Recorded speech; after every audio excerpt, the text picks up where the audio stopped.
Alrighty, y'all, this is just to show that it works. Go ahead and put my throttle hold on. Come over to the helicopter.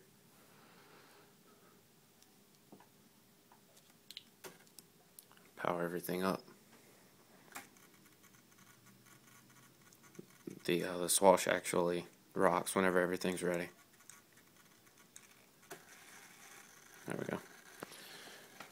Now I have my push glow set up over here on the side. Come back here to my auxiliary 2 switch.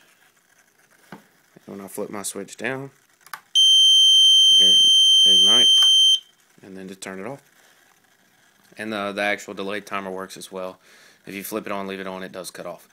So on here, you can see I have just the signal wire plugged into the auxiliary 2 or the extension 2 port, and I ran the power and ground to the flight control side.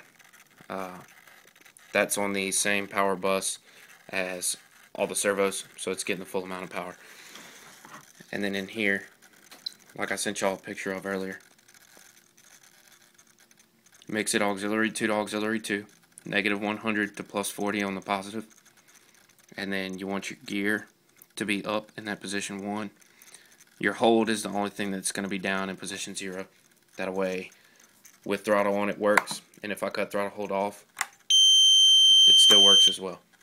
So now y'all have a general idea how to do it. The only thing I did run into is you have to go into the programming, the Total G programming, and on the programming on the flight control side, you have a place for extension B is what it's called. I want to say our auxiliary B.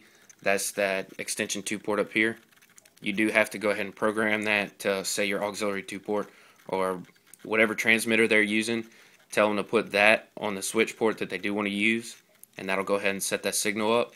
And then whenever you're doing your mixes, just put the channel that you do want to use where you put auxiliary 2 in here. I just used auxiliary 2 because that's what I wanted to use, but I mean you could put it on just about anything, depending on what receiver you have, depending on how many channels you have. So, thanks again, and I appreciate y'all's help.